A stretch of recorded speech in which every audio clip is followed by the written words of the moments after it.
for your confidence. Mr. Morrison. I nominate Jim Ward as Vice Chair of the Finance Committee for the coming year.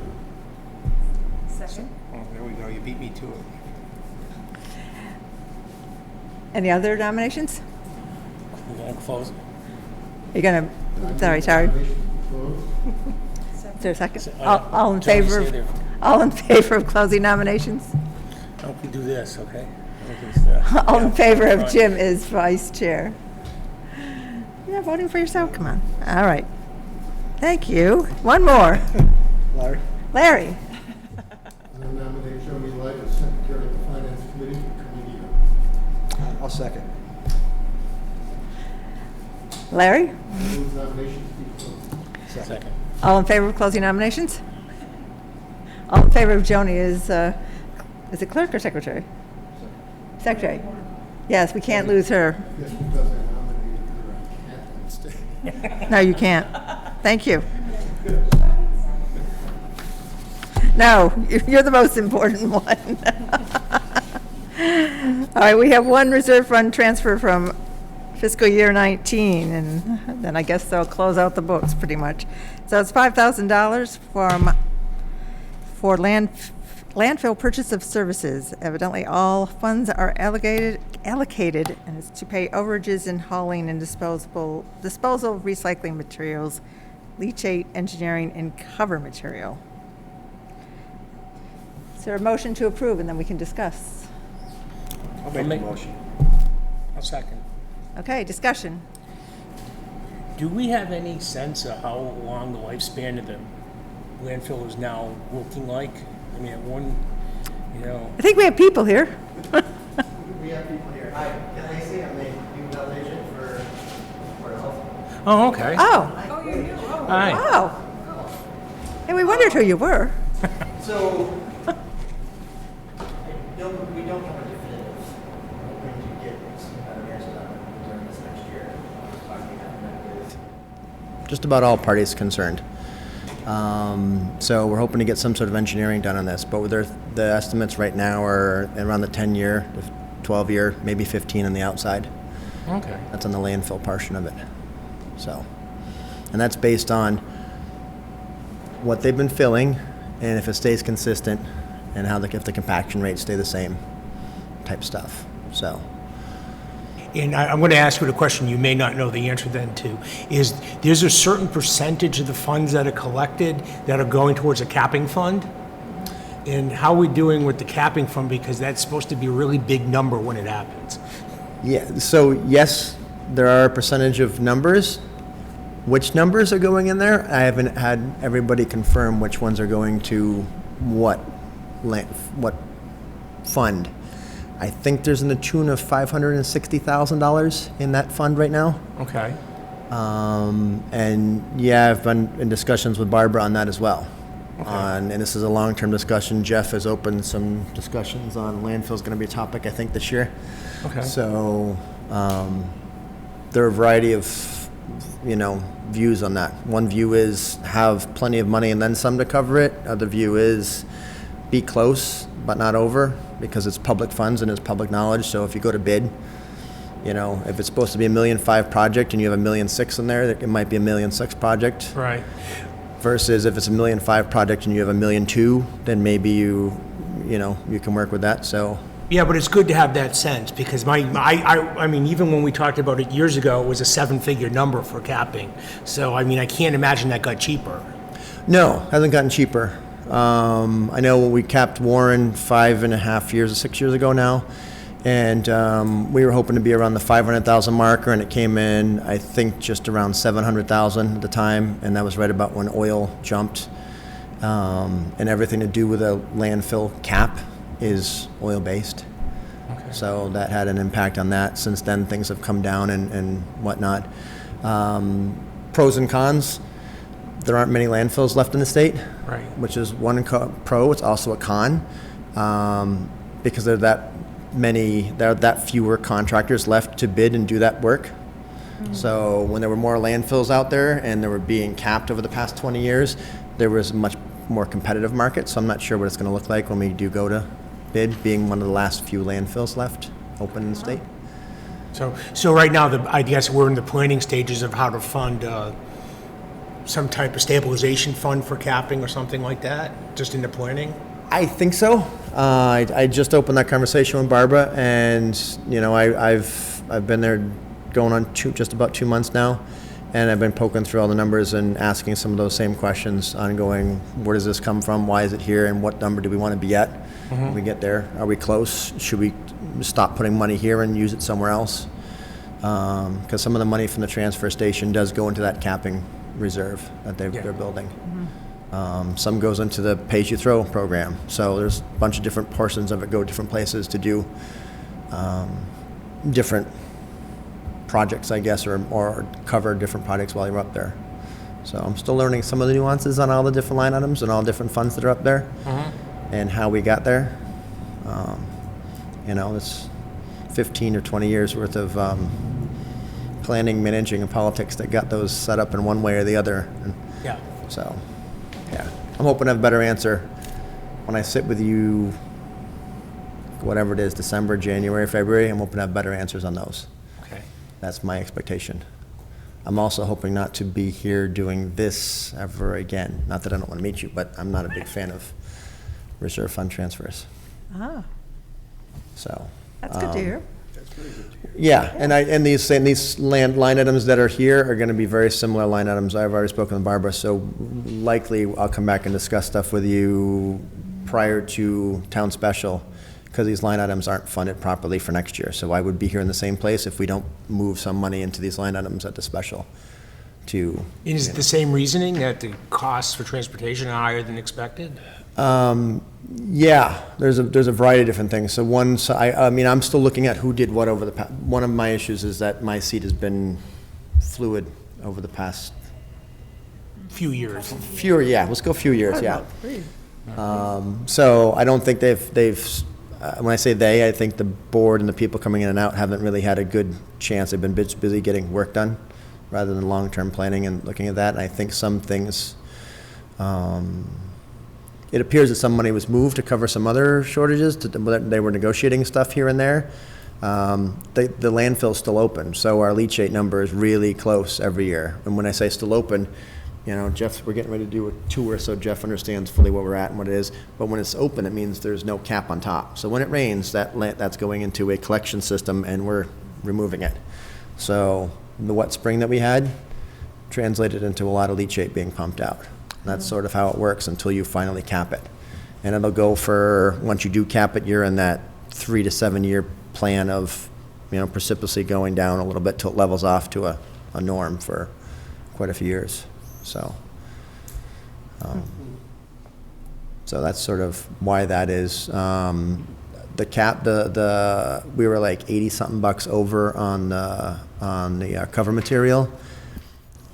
I think it's up a couple of bucks a yard. Honestly, literally a couple bucks a yard from where it was last year. So when the bill came in, it was like $85 more than what was in the, or $83.50 more than what it was in the line item, which caught us off guard a little bit, but it wasn't like wasn't $1,000 or tens of thousands of over. So we received the same amount of cover material. It was $83 difference. So. Any other questions? Joni?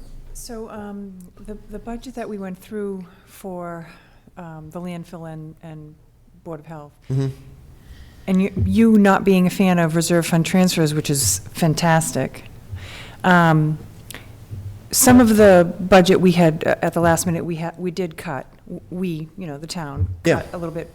Now, are you comfortable with that, knowing now that you had these additional expenses come through for the hauling in particular? Because I seem to think we reduced the hauling cost. I'm not comfortable with that.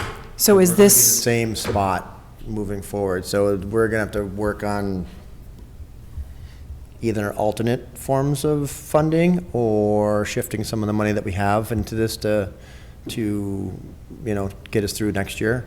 right, because it no longer becomes an unforeseen cost? Correct. Okay. I see that as, Okay. completely understand. And I'm where your you're coming liaison, by the way. from. Perfect. By the way.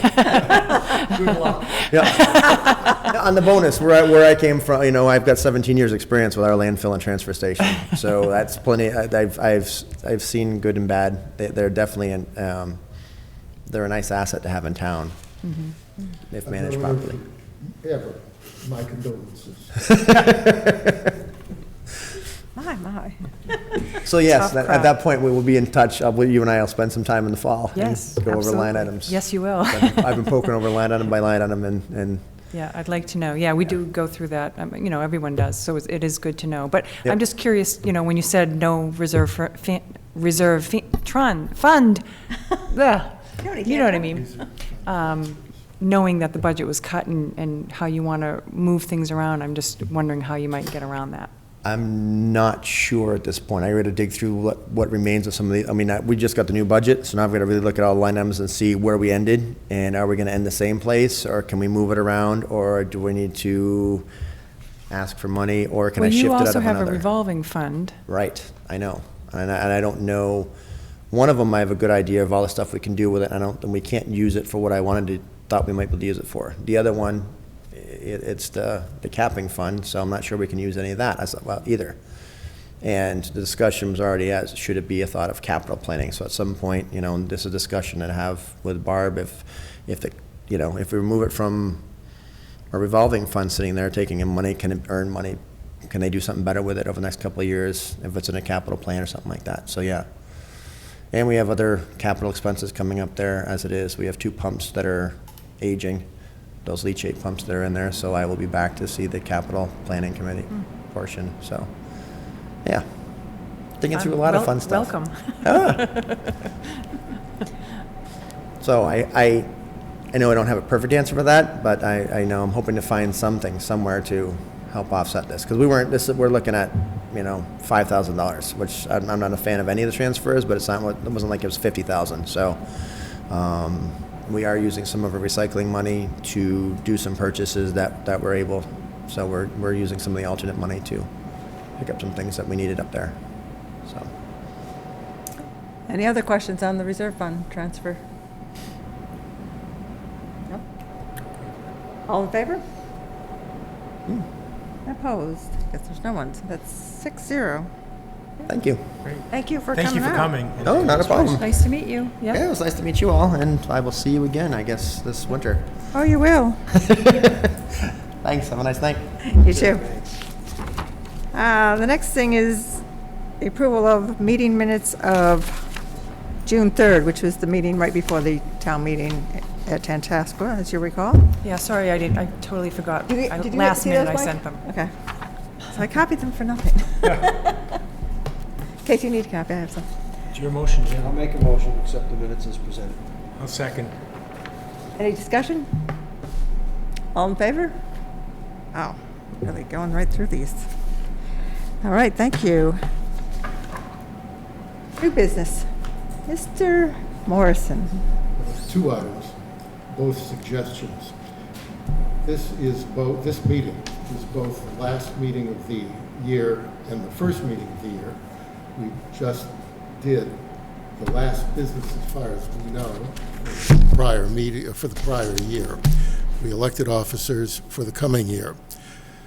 Now, with respect to the first suggestion, a word of background.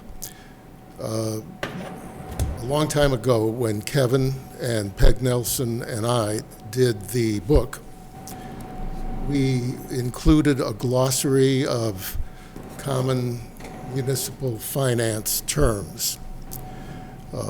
I have a copy and I'll send it down the line. Somehow, along the way, it fell out of the book. So my suggestion is that when we reconvene, at full strength presumably, we decide whether to again include that glossary. To save page count, we published it on the inside of the back cover. Here it is, back cover, and let me send it down the line. If the committee decides that it would be well to include such a glossary, I'll be happy, and I'm not trying to volunteer No, you. that's fine. to- I remember working on this, so I probably have it electronically somewhere. Sure. To look at it with an eye toward whether each entry is relevant still, and if it is, if it's accurate and complete, and if it needs remember that. updating, or if there are new or additional terms that have come into existence that would require attention. And then, as a draft, of course, the committee would have to see it all. So that is the first suggestion. Second suggestion has 2 years' worth of activity associated with it. In 2020, there will be a federal census. That provides an opportunity, once the analysis of that collected data is done, to put the town, via the Finance Committee, in a position in 2021 to examine the 10-town comparisons. Now, let me make 2 particular points. The first is the comparison points are always and have to be objective, empirical, and verifiable. To say that this town or any town should be compared with another community because Sturbridge, for example, has a charming common. Does Charlton have a charming common?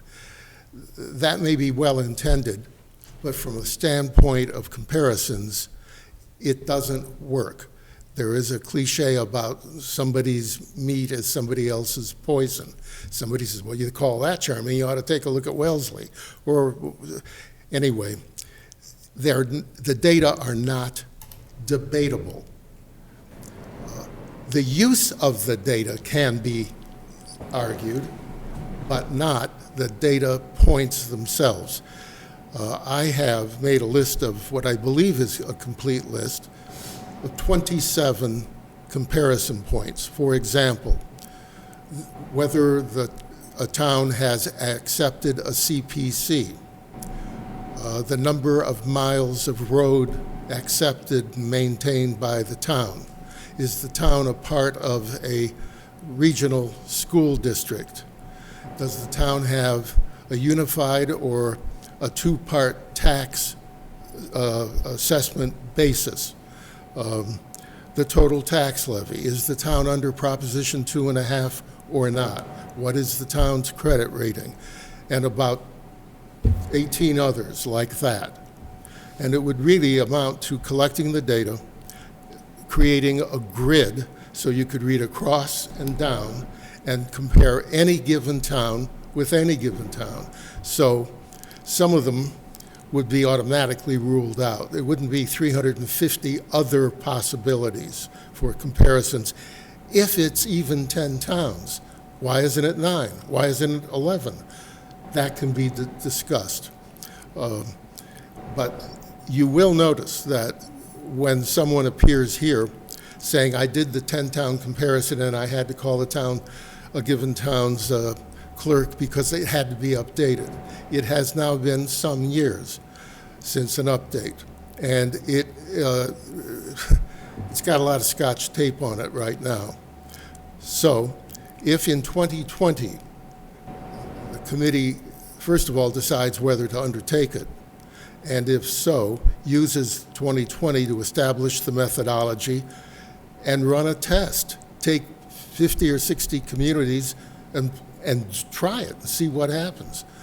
And then in 2021, with actual usable, fresh as it'll ever be, that data coming out of the U.S. Census, and there is a state census as well, then create a comparison, whether it's 10, 11, 20, 9, 6, but a town-by-town comparison, publish it widely to the community at large so that anyone who wants to know can know, and it'll have the narrative showing the methodology so that anybody who has a question, who wants to challenge the findings, has a fair basis for doing so. So that's my second suggestion. Kathy? Yes. So I don't think you have to wait to the 2020 census. I think you could have that in place now, and the census number is only one piece of that. And then she said we have state census, which we get every year, you could use for that. So if we were to use that, I don't think you have to wait that long to put it into effect. It's just not clear to me why, how we would use that from a finance committee perspective, or why that, establishing those, I could see when we do the regrading of positions and we're trying to figure out how much to pay our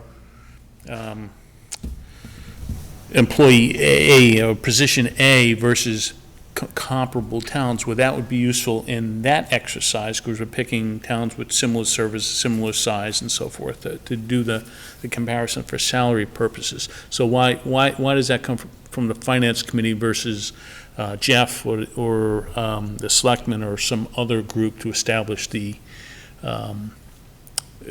comparison towns? I think now the years go by, only Kevin and I will remember sitting up where the committee used to meet, upstairs in the senior center with a subcommittee. And one year, Kevin was chair, it was really a good way to do it. 3 people were asked to do... From 3 different boards, I'm sorry, yeah. Yeah, but to do the work. There's the finance committee, the town administrator, and the board of selectmen. Each group picked a set of towns. And everybody came out with the same findings. It was a way of verifying. We are selected, as I understand it, we are selected, appointed, because we're at home with numbers, and we appreciate that there are households and businesses and visitors behind the numbers, that 5 isn't better than 2 because it's bigger. We understand that we would be able to go into standard metropolitan statistical data and find our way. We just live with data, and we've done it for years. No one else has stepped forward. The initiative has resided with this committee. And as for your earlier point about why wait, I believe it would be well to wait in that. How to explain leaving data out after it's been announced? That we've got basically one chance to get it right for an unknown period of time going forward. And if we are on the edge of new data that could unearth information that we didn't even know existed and that is relevant, why would we be in a hurry only to find ourselves telling the public, what we told you before was true, you know what? It isn't. Now you'll have to listen to us again. But believe us this second time.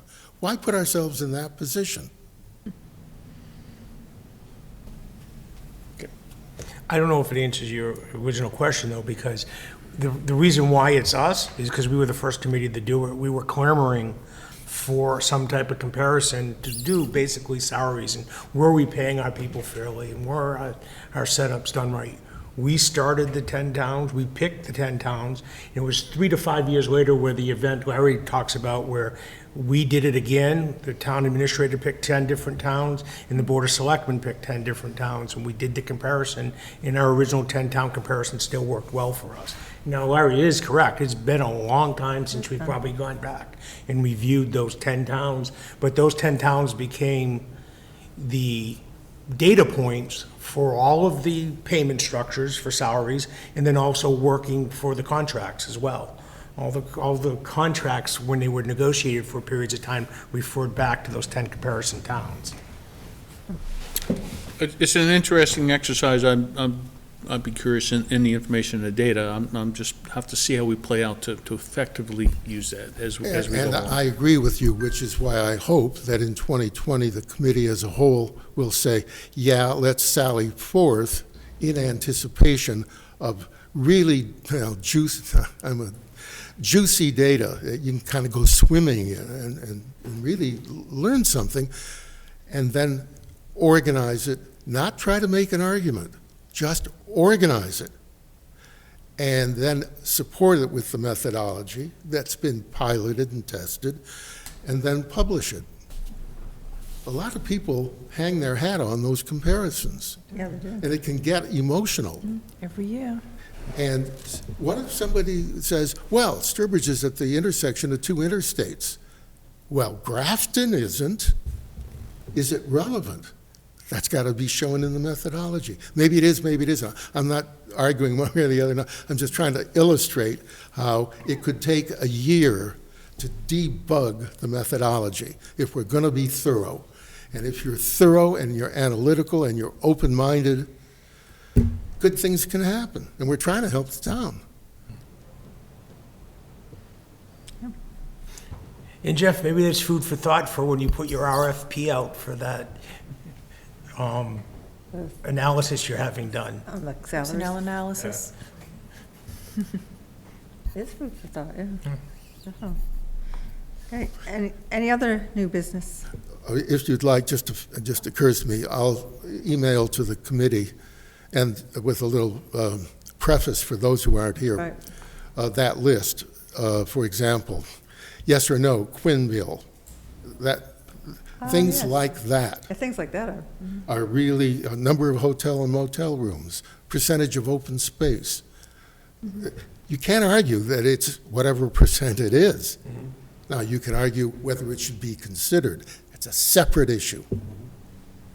But to say, gee, it's a charming town common, well, now that you leads you could nowhere. update it with things like, certainly since you've done it, the whole marijuana law with the tax and where they Well, even since then, allowing it was we got the 3% food surtax. Yeah, and the meals 3% room tax. sur- Meal Those tax, are different, taxes. too. that's Yeah, right. I think I think it's- everyone does that tax. now. And of course, there's the equalized valuation. Yeah, that was a big number for us. I remember yeah? that. So there's plenty There are to, new things to be Yeah. added to the Yeah. criteria. oh, yeah, sure, that were not considered earlier, in Right, part because right. they didn't really exist, Was it Holyoke that took the town, the state to court?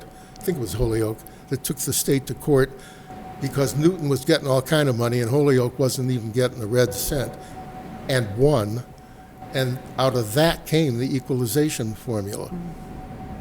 Before that, the reps and senators just said, well,